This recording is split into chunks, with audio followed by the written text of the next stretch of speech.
Look at the first one. It says the rock solid life is a life that understands. Look at this. Watch it closely. That my intimacy. Come on, share on Facebook. I ain't seen y'all share. You're not even a sharer. You're not even a top fan. Look what he says. He says that we understand that my intimacy with him, my intimacy with him, with Christ, with God, doesn't grant me immunity from suffering. Good God. Peter says, don't you think it's strange, these fiery trials that you're going through? So I must understand. This is what a rock solid life is all about, that when the rains come and the winds come and the storms of life come your way, that you will not fall, you will not falter, you will not run away from the things of God, but no, you'll be steadfast, unmovable, always abounding in the work of the Lord. This is what the rock solid life is about, that upon this rock, Jesus told Peter, not on you, Peter, he said, but upon this rock, upon your declaration, I'm going to build my church, and the very gates of hell will not be able to prevail. Solid principle is this, that the rock solid life understands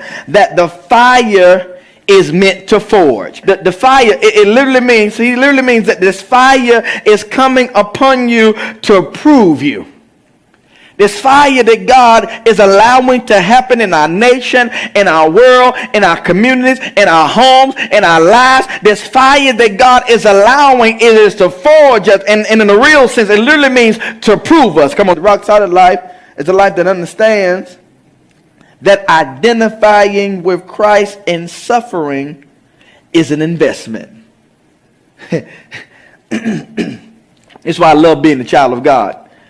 Because what I go through is not me just going through. That's why I feel sorry for the atheists. The atheists just go through things and they just go through things. But no, as a child of God, I know I'm going through something and it's serving a purpose. I'm going through something and it's working something out. And here I'm going through something and it is an investment. It is literally an investment, because Peter says, one more time, verse 13, but to the degree. So the same way I'm suffering, he says, to the degree, that's the same way God gonna give me back what it is that I need. So the same way I'm suffering, to the degree, God gonna give me adequate joy. The same way I'm experiencing pain, to that degree, God said, I'm gonna give you adequate peace.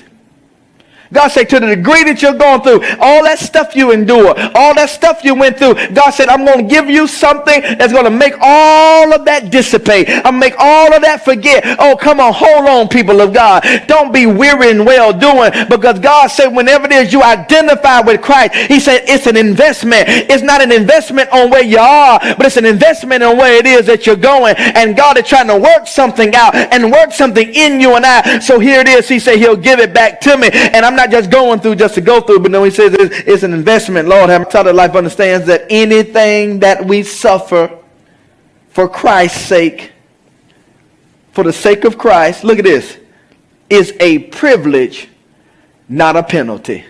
Lord, I'm going to throw this iPad. That's some good stuff right there. Oh, when I suffer, when I'm identifying with Christ, I'm insulted. People are saying something to me. People are doing things to me, and I did not do it, and I'm trying to, and I'm identifying with Christ. Come on, it's not a penalty. God is not penalizing me. But God is saying, no, it's a privilege. Look, the rock solid life understands that all suffering is not created equal. Man, I'm enjoying this. All suffering is not created equal. But you crying about what you're going through, and you the one did it. Come on, you're not suffering for the cause of Christ. You're not suffering because of your stance in the things of God. Peter says, don't be suffering because you're a murderer. Now put it in context of the first century readers.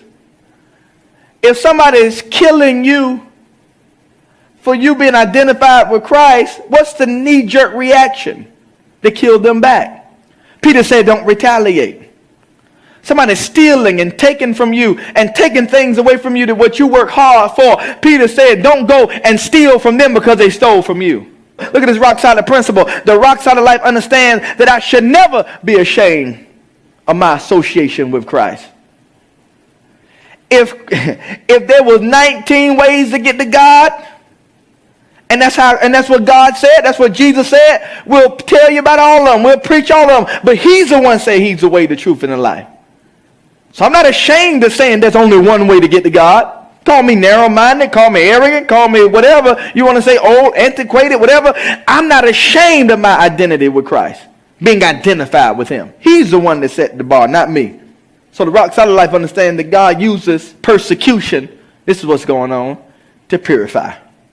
That's what God is doing. God is using the persecution to purify, to weed out those individuals who really don't love him, really are just going along for the ride. And God lets persecution come to where he's trying to show judgment starts with us.